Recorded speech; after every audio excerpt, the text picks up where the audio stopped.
যেখানে অন্যায় হবে আমাদের বিবেক জেগে উঠবে, যেখানে অবিচার হবে আমাদের কণ্ঠ উচ্চারিত হবে, যেখানে মানুষের অধিকার হরণ হবে আমরা নীরব দর্শক হয়ে বসে থাকব না। কারণ জুলাই আমাদের শিখিয়েছে ভয় নয়, সাহসী ইতিহাস বদলায়। ৭১ থেকে ২৪ আমরা বারবার প্রমাণ করেছি আমরা বীরের জাতি, আমরা জালেমের বিরুদ্ধে এক হই এক লড়াকু সেনাদল হিসাবে। এটি ছিল অন্যায়ের বিরুদ্ধে মাথা উঁচু করে দাঁড়ানোর আন্দোলন। এখানে ছাত্ররা ছিল, এখানে শিক্ষকরা ছিলেন, শ্রমিকরা ছিলেন, রিক্সা চালকরা ছিলেন, ক্ষুদ্র ব্যবসায়ীরা ছিলেন, স্কুল পড়ুয়া শিশুরা ছিল, মা ছিলেন, বাবা ছিলেন, আর ছিলেন কোটি কোটি সাধারণ মানুষ যারা বিশ্বাস করেছিলেন একদিন বাংলাদেশ আরো ভালো হবে। প্রশ্ন করি আপনাদের তো সুন্দর ভবিষ্যৎ ছিল, আপনারা চিকিৎসক হতে পারতেন, প্রকৌশলী হতে পারতেন, বিজ্ঞানী হতে পারতেন, উদ্যোক্তা হতে পারতেন, বিশ্ব জয় করার স্বপ্ন দেখতে পারতেন। তবুও যখন দেশের সামনে ন্যায় আর অন্যায়ের প্রশ্ন এসে দাঁড়ালো আপনারা নিজেদের ভবিষ্যৎ আগে দেশের ভবিষ্যৎকে বেছে নিয়েছিলেন। এই আত্মত্যাগী ইতিহাস লেখে, এই সাহসী একটি জাতিকে মাথা উঁচু করে দাঁড়াতে শেখায়। আজ আমি এই মঞ্চ থেকে আপনাদের প্রত্যেককে স্যালুট জানাই, শ্রদ্ধা জানাই, ভালোবাসা জানাই।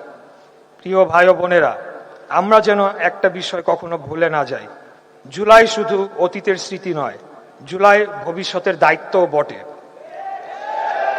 যেখানে অন্যায় হবে আমাদের বিবেক জেগে উঠবে, যেখানে অবিচার হবে আমাদের কণ্ঠ উচ্চারিত হবে, যেখানে মানুষের অধিকার হরণ হবে আমরা নীরব দর্শক হয়ে বসে থাকব না।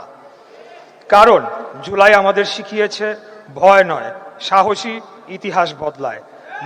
নীরবতা নয়, প্রতিরোধকারীরাই শেষ পর্যন্ত বিজয়ী হয়। আর বিভক্তি নয়, ঐক্যই একটি জাতির সবচেয়ে বড় শক্তি। আসুন আমরা এমন একটি বাংলাদেশ গড়ি যেখানে মানুষের মর্যাদা থাকবে, গণতন্ত্র শক্তিশালী হবে, ন্যায় বিচার প্রতিষ্ঠিত হবে, ভিন্ন মত প্রকাশ কোনো অপরাধ হবে না, আইনের শাসন হবে সবার জন্য সমান। পৃথিবীর মানচিত্রে স্বাধীন দেশ হিসেবে আমরা মাথা উঁচু করে সদর্পে বসবাস করব।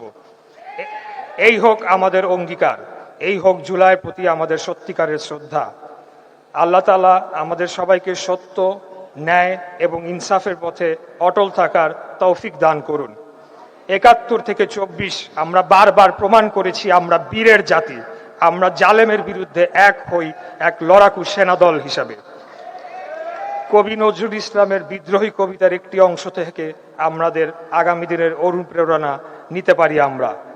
মহাবিদ্রোহী রণক্লান্ত, আমি সেই দিন হব শান্ত, যবে উৎপীড়িতের ক্রন্দন রোল আকাশে বাতাসে ধ্বনিবে না, অত্যাচারীর খর্গ কৃপান ভীম রণভূমি রণিবে না।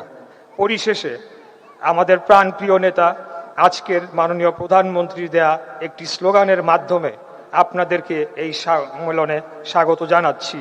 দিল্লি নয়, পিন্ডি নয়, নয় অন্য কোনো দেশ, সবার আগে বাংলাদেশ।